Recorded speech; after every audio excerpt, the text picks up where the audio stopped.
নেই। যেহেতু একটা মজলিস গরম হয়েছে বলে কিছু ইনফরমেশন কথা মনে আসছে, পট করে বলে দিচ্ছি।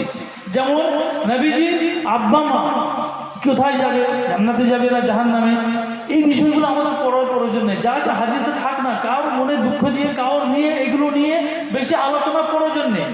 তো তাবড় ওলামারা এই বিষয়ে চুপ থেকেছে। তেমনি হাসান হোসেনের সাথে তারপরে ইয়াজিদের সঙ্গে যুদ্ধের ব্যাপারে ইমাম আবু হানিফা থেকেও এমন কিছু প্রমাণিত নেই, স্পষ্ট কিছু। আমরা নগণ্য বান্দা কিছুই জানি না, আমাদের প্রয়োজন নেই। ওই যা ইয়াজিদ যদি অন্যায় করে থাকে 100 বার আল্লাহ তাকে শাস্তি দেবে, আমরা কেন তার পিছনে পড়ে তাকে সার্টিফিকেট দিতে যাবো বা তাকে রাত দিন আবাদ করে সিয়াদের মতো তাকে জাহান্নামে পাঠিয়ে যেতে যাবো? প্রয়োজন নেই আমার। কিছু কিছু বিষয় আছে এগুলো আমার প্রয়োজন নেই। যেমন আল্লাহ সুবহানাহু ওয়া তাআলার সিফাত কি, কেন না কেন, যেমন এসছে তেমন, যেমনটা হাদিসের মধ্যে বর্ণিত হচ্ছে তেমন, ব্যাস। আমার দরকার নেই ওর পিছনে পড়া। আমার ঈমান খারাপ করে লাভ কি? এটাও একটা বিষয় যে মুতাজিলীদের যখন আকীদা হামলা করেছিল তখন কালামিরা কিন্তু প্রচুর খেটেছিল, আর মুতাজিলীদের উত্তর দেওয়ার জন্য সিফাতের তারা তাবিল করেছিল। আর এই তাবিল এবং তাবিল না করার হুবহু ওই অবস্থায় ছেড়ে দেওয়া, এইটা কিন্তু দুই ধরনের মাযহাব সেই 250 হিজরি থেকেই চলে আসছে। এই জন্য আমি এই বিষয় নিয়ে বেশি কোড়াকুড়ি করি না। কুরে খাওয়া, কুরে ঝগড়া করা, এগুলো আমি করি না। কারণ আমরা ইতিহাসে পড়েছি এগুলো শুরু জমানা থেকে মুতাজিলীদের যে আক্রমণ এলো সেই থেকেই এগুলো হয়ে আসছে। এবারে মুদ্দা কথায় চলে আসছে। 4-5টা কথা মনে পড়ে গেল করে বলছি। যখন কিয়ামতের দিবস হবে, হাউজে কাউসার দেওয়া হবে, এত বড় নিয়ামত, তখন আল্লাহ সুবহানাহু ওয়া তাআলা নবীকে অনুমতি দেবেন যে আপনি আপনার উম্মতীদেরকে পানি পান করান, পানি পান করান। এই পানি যে খাবে একবার, সে 50,000 বছরের যে কিয়ামতের বিচারের দিবস হবে, সেই বিচারের দিবসে সে পিপাসিত হবে না। তখন আল্লাহ নবী প্রত্যেককেই পান করাতে থাকবেন। হঠাৎ কিছু লোক আসবে, সেই বুখারীর রিওয়ায়াত, যে হঠাৎ কিছু লোক আসবে, আসার পরে তার সামনে কোনো হাদিসের মধ্যে এসছে যে একটা আড় হয়ে যাবে, পর্দার আড় হয়ে যাবে, ট্রান্সপারেন্ট পর্দার আড় হয়ে যাবে। তখন প্রিয় নবী মুহাম্মদ রাসূলুল্লাহ সাল্লাল্লাহু আলাইহি ওয়াসাল্লাম জিজ্ঞাসা করবেন, আরে এরা তো আমার উম্মতি, কেন এদেরকে আমার কাছে আসতে বাধা দেওয়া হলো? তখন পাশে যে ফেরেশতারা নিযুক্ত থাকবেন তারা বলবেন যে আপনি জানেন না, আপনি চলে যাওয়ার পরে এরা আপনার দিনকে পরিবর্তন করে দিয়েছিল, এরা আপনার দিনকে পরিবর্তন করে দিয়েছিল। তখন প্রিয় নবী আফসোস করে বলবেন, সুহকান লিমান গায়্যারা দীনি লিমান বাদদালা দীনি। দুরকমই শব্দ এসছে, গায়্যারা বাদদালা দুরকমই শব্দ এসছে। এই শব্দের অর্থ কি? যে দূর হয়ে যা, যারা আমি চলে যাওয়ার পরে আমার দিনকে পরিবর্তন করে দিয়েছে, এমন লোককে আমি পানি পান করাতে চাই না, তোরা দূর হয়ে যায়। চিন্তা করো। এই জন্যই তো আমরা সাবধানতা অবলম্বন করি এবং করতে বলি। যদি খোদা না খাস্তা আমার দ্বারাই যদি এমন কাজ হয়ে যায় যেটা প্রিয় নবী মুহাম্মদুর রাসূলুল্লাহ সাল্লাল্লাহু আলাইহি ওয়াসাল্লাম এবং তার সাথে সাহাবা কেরামদের থেকে প্রমাণিত নেই, তাহলে সেই কাজ আমার জন্য করা উচিত হবে না। হুযায়ফা বিন ইয়ামান থেকে বর্ণিত, তিনি বলছেন, ইমাম শাতিবীর বিখ্যাত বই আল ইতিসাম, সেখানে লেখা আছে যে তোমরা সেই জিনিসকে ইবাদত মনে করো না যেটা আসহাবে মুহাম্মদ ইবাদত মনে করে না। আসহাবে মুহাম্মদ কোনো একটি ইবাদত তোমাদের মাঝে ছেড়ে যায়নি যেটা তারা করে যায়নি, উম্মতের কাছে পৌঁছে দিয়ে যায়নি। সুতরাং তোমরা সেটা খবরদার দিন মনে করো না যেটা সাহাবা কেরামও করে যায়নি, নবীও করে যায়নি, সাহাবা কেরাম করে যায়নি। কেন? সাহাবা কেরাম পর্যন্ত একটা দলিল আছে, আলাইকুম বিসুন্নতি ওয়া সুন্নাতুল খুলাফায়ে রাশিদিন। এর আগের টুকরো হচ্ছে কি, আমি যখন দুনিয়া থেকে চলে যাব, ফাসায়ারা ইখতিলাফান কাসীরা, যে বেঁচে থাকবে, মাই আইশু মিনকুম, যারা বেঁচে থাকবে আমার চলে যাওয়ার পরে, ফাসায়ারা ইখতিলাফান কাসীরা, অনেক মতভেদ দেখতে পাবে। এই সময়তে আলাইকুম বিসুন্নতি ওয়া সুন্নাতুল খুলাফায়ে রাশিদিন, তখন তোমরা আমাকে, আমার সুন্নাতকে এবং আমার খলিফা রাশিদিনদের সুন্নাতকে আঁকড়ে ধরে থাকবে। সুতরাং খুলাফা রাশিদিনদের যদি কোনো সুন্নাত প্রমাণিত থাকে সেটাকেও বিধান করা যাবে না, এটা ভুল। যারা এগুলো করে বাড়তি করে, চাই আমাদের আলেমদের মধ্যে হোক, ঠিক আছে, এটা ঠিক নয়। সুতরাং সাহাবা কেরামদের ইজমাই যে ফয়সালা হবে, সেই ইজমাই ফয়সালাতে কাউর মানতে আপত্তি নেই। এইবার থাকে কোথায় যে কোনো একটা জিনিস এমন হয়েছে যে এগুলো খুব উসুলি কথা উদাহরণ না দিয়ে বলছি, আলেম ওলামারা আছেন বুঝবে নিশ্চয়, আমার সাথে একমত হতে বাধ্য হবে। যে জিনিসটা নবী করেননি, আবু বকর করেননি, পরবর্তীকালে দেখা যাচ্ছে যে উমর রাদিয়াল্লাহু তাআলা আনহু করেছেন। এক্ষেত্রে ওরা আমাদের মতামত হচ্ছে ওরা উমর রাদিয়াল্লাহু তাআলা আনহু অনেক কিছু সিদ্ধান্ত এমন নিয়েছিলেন যে সিদ্ধান্ত খেলাফতের কারণে মজবুতি করে লোকেদেরকে ধরে রাখার কারণে অনেক সিদ্ধান্ত নিয়েছিলেন। যেমন দুর্ভিক্ষার সময়তে ইসলামের একটা মানে বিখ্যাত বিধান, চুরি করলে হাত কাটা, কিন্তু দুর্ভিক্ষার সময়তে যে চুরি করেছে তাকে হাত কাটে না। এটা কি একটা রাষ্ট্র পরিচালনা করতে গিয়ে উম্মতের অনেক লোকেরা এমন হয়ে গেছিল সেই সময়তে যে তাদেরকে সাইজটা করার জন্য তাজিরের জন্য উমর রাদিয়াল্লাহু তাআলা অনেক কিছু করেছেন, আর অনেক কিছু ভালো আমল করেছেন।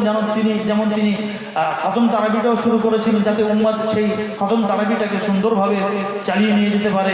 কিন্তু এটা ফরজ বিধানের দরজায় পড়বে না, সব কিন্তু সাহাবীদের সুন্নাত বলেই পরিগণিত হবে এবং তার উপরে কি আমল করতে চাইলে তাকে বাধা দেওয়া যাবে না। এই ধরনের ইবিসিডি অনেকগুলো উদাহরণ আছে। তো আমি বলতে চাইছিলাম যেটা, যে প্রিয় নবীর সুন্নাত এবং সাহাবীদের সুন্নাতকে কেন ফলো করতে হবে? যেহেতু কিয়ামতের দিনেতে আমি হাউজে কাউসার পানি পান করা থেকে বিরত হয়ে যেতে পারি। আরো একটি মজার ঘটনা শুনুন। এটা হচ্ছে কি, একটা বিখ্যাত ঘটনা, আবু সাঈদ খুদরি রাদিয়াল্লাহু তাআলা আনহুর ঘটনা। তিনি যখন তখন নবী চলে গেছেন, পৃথিবী ছেড়ে চলে গেছেন, তারপরে অন্যান্য সাহাবীদের যুগ চলছে। তিনি এলেন এবং একজন সাহাবী কুফার ঘটনা, তিনি তখন গেলেন আর সেই সাহাবীর সঙ্গে সাক্ষাৎ করতে গেলেন আর বললেন যে অমুক সাহাবী কইতে সে আসেনি, নামাজের এখনো বার হয়নি নামাজের জন্য, তার সঙ্গে সাক্ষাৎ করতে চায় না, বার হয়নি। তো খবর নিয়ে দেখলেন যে সে বার হয়নি। তখন তিনি গেলেন, অনেক দেরি করে সেই ব্যক্তি বার হলেন। আবু রাফি সম্ভবত তার নাম, আব্দুল্লাহ ইবনে মাসউদ আর আবু সাঈদ খুদরি দুজনের মধ্যে হচ্ছে। আব্দুল্লাহ ইবনে মাসউদ দেরি করে বার হলেন, আর আব্দুল্লাহ ইবনে মাসউদ কি আবু সাঈদ খুদরি জিজ্ঞাসা করছেন যে আপনার এখানে কিছু লোকেরা মসজিদের মধ্যে বসে আর কাপড় উঠিয়ে সুবহানাল্লাহ, আলহামদুলিল্লাহ, আল্লাহু আকবার এগুলো করছে, এগুলো পাঠ করছে। তখন ইবনে মাসউদ বললেন আবু সাঈদ খুদরিকে, কেন আপনি ওদেরকে বারণ করেননি? ওরা তো নিজের জাহান্নাম নিজে ডেকে আনছে, ওরা তো গুনাহের ঝুলি ভারী করে নিচ্ছে। তারপরে দুজনে গেলেন আর দেখলেন মসজিদের মধ্যে যে একদল লোকেরা কাপড় তুলে সুবহানাল্লাহ, আলহামদুলিল্লাহ, আল্লাহু আকবার এই ধরনের গণনা করছে। তখন দুজন সাহাবী জীবদ্দশাতেই ওই সমস্ত লোকেদেরকে নিষেধ করলেন, বারণ করলেন, এই কি কাজ তোমরা করছো? এইক্ষুনি এখনো নবী, এই কিছুদিন আগে নবী পৃথিবী থেকে বিদায় নিলেন, তার বাসনগুলো এখনো ভাঙেনি, তার কাপড়গুলো এখনো পচে যায়নি, তার জুতোও এখনো ছিঁড়ে যায়নি, আর তোমরা বিধান শুরু করে দিলে। ভয় আমাদের এখানেই লাগে, আর এইটা জনগণের কাছে বললেই অপরাধ। কিন্তু এই সত্যবাণী আমাকে পৌঁছে দিয়ে যেতে হবে, চাই আমি আমার প্রাণ চলে যায় না কেন, মরে যায় না কেন, এ কথা আপনাকে আমার পৌঁছে দেওয়া আমার দায়িত্ব, এ কথা আপনাকে পৌঁছে দেওয়া আমার ইমানি দায়িত্ব। তো ওই দুইজন সাহাবী মিলে ওই সব তখন কারা বেঁচেছিল, সাহাবীর আওলাদ, ওই যারা মসজিদে এগুলো করছে, হয় তাবিঈন হবে, নিশ্চয়ই তাবিঈন হবে, যেহেতু সাহাবাদের সাক্ষাৎ পাচ্ছে তারা তো তাবিঈন, তাদের মধ্যে ওই বিধান চলে আসছে। তখন কিন্তু ওই দুইজন সাহাবী তাদেরকে বারণ করলেন। এই ঘটনাটাকে সামনে রেখে আপনি চিন্তা করুন যে সুবহানাল্লাহ, আলহামদুলিল্লাহ, আল্লাহু আকবার, লা ইলাহা ইল্লাল্লাহ, এ তো ভালো আমল। আচ্ছা, এইটা আমলটা কত গুরুত্বপূর্ণ আমল? এই আমলটা এত গুরুত্বপূর্ণ আমল যে যখন আমাদের প্রিয় নবী মুহাম্মদ রাসূলুল্লাহ সাল্লাল্লাহু আলাইহি ওয়াসাল্লাম মিরাজে গেলেন, মিরাজে যাওয়ার পরে ইব্রাহিম আলাইহিস সালামের সাথে সাক্ষাৎ হয়। সাক্ষাৎ হওয়ার পরে তিনি বললেন মুহাম্মদকে, মুহাম্মদ তোমার উম্মতিকে আমার সালাম পৌঁছে দিও আর বলে দিও যে জান্নাতে অনেক খালি জায়গা আছে, এই খালি জায়গা আছে, সেই জায়গাগুলো যেন তোমার উম্মতিরা গাছ লাগায়। তো বললে সেটা কি করে হবে?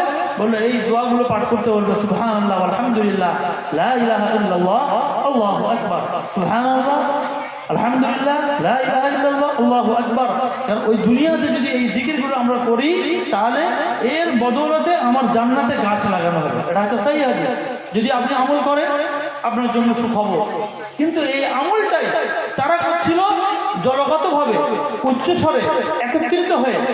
আর তখন আবু সাঈদ খুদরি আর আব্দুল্লাহ ইবনে মাসউদ দুজন তাদেরকে মানা করলেন যে যে কাজ নবী করে জাননি সে কাজ তুমি করতে পারবে না, এটা ঠিক হবে না, বরং তোমার গুনাহ বেড়ে যাবে। চিন্তা করুন। আর ঠিক এই আমলটা আমি দেখে এসেছি ওই শাফিঈ মাযহাবের লোকেরা এই কদিন আগে লাক্ষা দিবে গেলাম, আর পুরো বাকায়দা নামাজের পরেতে ইমাম সাহেব বলছে পুরো একদম এই চার মাথা দাঁড়িয়ে একদম সুবহানাল্লাহ আলহামদুলিল্লাহ আরো বিভিন্ন যে আজকারগুলো আছে, জিকির আজকারগুলো আছে, সেইগুলো হুবহু একদিন পড়ছে। তা আমি আর কি করবো, বেচারা আমি মুসাফির, কি বলবো, দেখলাম শুনলাম বুঝলাম যে এটাও মানে এটা কি করে হচ্ছে কোনো, এটা কিন্তু ইমাম শাফিঈ থেকে প্রমাণ নেই। ইমাম শাফিঈর কিতাবে নকল ছাড়া আরো মোটামুটি টুকটাক পড়েছে, সব তো পড়া সম্ভব না। বিরাট বড় আল্লামা, বিরাট বড় জ্ঞানী আমি দাবি করি না। যা কিছু পড়েছি, যা কিছু জেনেছি, ইমাম শাফিঈ থেকে কিন্তু এগুলো নেই। এইগুলো পরবর্তীতে কোনো না কোনো সুফি সে গিয়ে তাদেরকে বলেছে এইভাবে পদ্ধতিতে ইবাদত করো, তার ওই পদ্ধতিতে শুরু করেছে। যেমন আমাদের বেরেলভী ভাইরা দেখুন, যখন ইকামত শুরু হয় সব বসে থাকে, আর যে মুহাম্মদ রাসূলুল্লাহ নাম নেবে তখন সবাই দাঁড়িয়ে যাবে। এই নতুন পদ্ধতি। যখন আসবে, যখন মুহাম্মদ রাসূলুল্লাহ সাল্লাল্লাহু আলাইহি ওয়াসাল্লামের নাম নেওয়া হবে তখন তারা চুমু খাবে এবং চোখে সেটা বুলিয়ে নেবে। এগুলো কি? এগুলো হচ্ছে কি সেই আমল যে আমল প্রিয় নবী থেকে প্রমাণিত নেই, সাহাবা থেকে প্রমাণিত নেই, এবং উত্তম যুগে খায়রুল কুরুন যে যুগের আমাদের জন্য গ্যারান্টি আছে সেই যুগের গ্যারান্টি থেকে এটা প্রমাণিত নয়। এই জন্য আমরা এটা বলতে বাধ্য। বা এই একটা বলে বাকিগুলো বলছি না, কারণ এক্ষুনি আমার কাছে মার খেতে হতে পারে। ভাই এই পর্যন্ত থাকছি, একটা নীতি একটা উসুল বলে দিচ্ছি যে এই ধরনের জিনিসগুলো আপনি আপনার আলেমের দ্বারস্থ, আপনাকে আপনার আলেমকে জিজ্ঞাসা করতে হবে। তারপর সে যদি সার্টিফিকেট দেয় তার জবাব আল্লাহর কাছে সুপর্দ, আল্লাহর কাছে। ভাই আপনার জবাব আপনার, ওইখানে তো এমন দৃশ্য হবে ভাই, এত ভয়ানক দৃশ্য আসবে, মাঝে মাঝে বালিশে শুয়ে অটোমেটিক চোখের পানি গড়িয়ে যায়। দুনিয়ায় জীবনযাপন করতে করতে এত গুনাহ হয়ে যাচ্ছে আমরা আলেমের দিন, তারপরেও আমরা হয়তো বহু কিছু গুনাহ থেকে বাঁচতে পারছি না। আল্লাহ ভালো জানে যে কে যাবে কে যাবে না। যাক লাস্ট অনেকটা হয়ে গেল, 11টা হয়ে গেল, ছাড়ি নাকি? লাস্ট সঙ্গে একটা হাদিস খালি বলে দিই যে আমাদের প্রিয় রাসূল মুহাম্মদ রাসূলুল্লাহ সাল্লাল্লাহু আলাইহি ওয়াসাল্লাম বলেছেন, এটি ইবনে মাজাহ হাদিস, হাদিসটা সহিহ হাদিস, যে ইহুদিরা 71 ফিরকায় ভাগ হয়েছে আর খ্রিস্টানরা 72 ফিরকায় ভাগ হয়েছে, আর আমার উম্মত ভাগ হবে 73 ফিরকাতে। আর এর মধ্যে শুধুমাত্র সেই বাঁচবে যে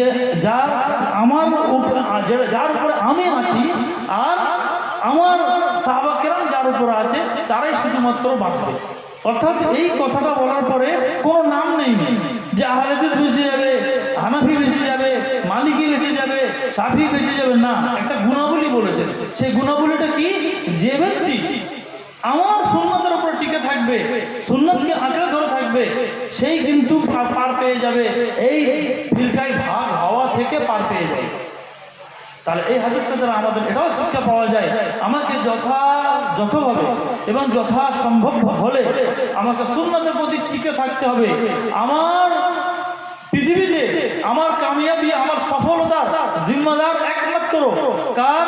নবী মুহাম্মদ রাসূলুল্লাহ সাল্লাল্লাহু আলাইহি ওয়াসাল্লামের আদর্শ। যে আদর্শকে আমি যদি পুঙ্খানুপুঙ্খ ফলো করতে পারি তাহলে আমার জন্য ভালো দিন অপেক্ষা করছে। যদি আমি সেই পুঙ্খানুপুঙ্খ না চলতে পারি তাহলে আমি কিন্তু রাস্তা থেকে সরে যেতে পারি। কারণ এটাও একটা হাদিসের মধ্যে, সেটাও ইবনে মাজাহ হাদিসের মধ্যে, যে তারাকতুকুম আলাল মাহাজ্জাতিল বাইযা, আমি তোমাদেরকে উজ্জ্বল দলিলের উপরে ছেড়ে যাচ্ছি, লাইলুহা কানাহারিহা, যার রাতটাও দিনের মতো উজ্জ্বল, লা ইয়াযিগু আনহা ইল্লা হালিক, যে এই রাস্তা থেকে একমাত্র পথভ্রষ্ট ব্যক্তি চলে যেতে পারে, রাস্তা ছেড়ে চলে যেতে পারে। সুতরাং এই হাদিসগুলো আমাদেরকে বাধা দেয়, আমাদেরকে উদ্বুদ্ধ করে যে সুন্নতের মোতাবিক আমাদেরকে জীবন যাপন করতে হবে, আমাকে খুঁজতে হবে, আমাকে আমল করতে হবে, নাহলে কিন্তু আমাকে আমার জবাব দিতে হবে, অন্য কারোর জবাব আমাকে দিতে হবে না, আমাকে আমার জবাব দিতে হবে। এর দলিল কোরআনের মধ্যে আলাস্তু বিরাব্বিকুম সূরা আরাফের যে আয়াতের মধ্যে বলা হয়েছে, যে এই আয়াতের নামই পড়া হয়েছে, দেওয়া হয়েছে যে আলাস্তু বিরাব্বিকুম আয়াত। আল্লাহ সুবহানাহু ওয়া তাআলা সমস্ত মানুষকে একত্রিত করে আদম আলাইহিস সালামের পিঠ থেকে বার করে সমস্ত মানুষকে একত্রিত করে অঙ্গীকার নেয়, বলো আমি কি তোমাদের রব না? তখন বললো হ্যাঁ। কেন? আপনি আমাদের রব নিশ্চয়ই।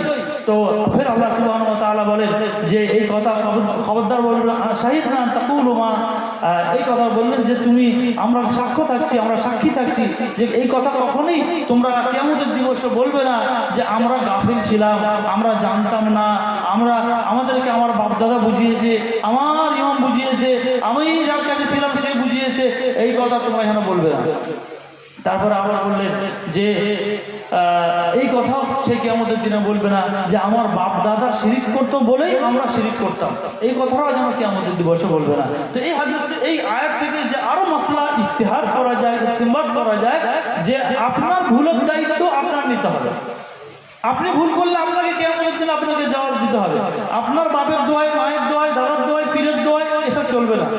সুতরাং আমাদের জীবন দশায় জীবন থাকতে থাকতে আল্লাহ সুবহানাহু ওয়া তাআলার কাছে দোয়া চাওয়া, আর দোয়াটাও কি একদিন বলেছিলাম, আরেকদিন বলছি যে ইবনে কাসির একটি দোয়া এসেছে, সেই দোয়াটা হচ্ছে কি আল্লাহুম্মা আরিনাল হাক্কা হাক্কান ওয়ারযুকনা ইত্তিবাআহু ওয়ারযুকনা ইত্তিবাআহু, আল্লাহ আমাকে সত্য দেখাও আর সত্য গ্রহণ করা, সত্য মানার তৌফিক দান করো। এই দোয়াটা আল্লাহর কাছে চাইতে হবে।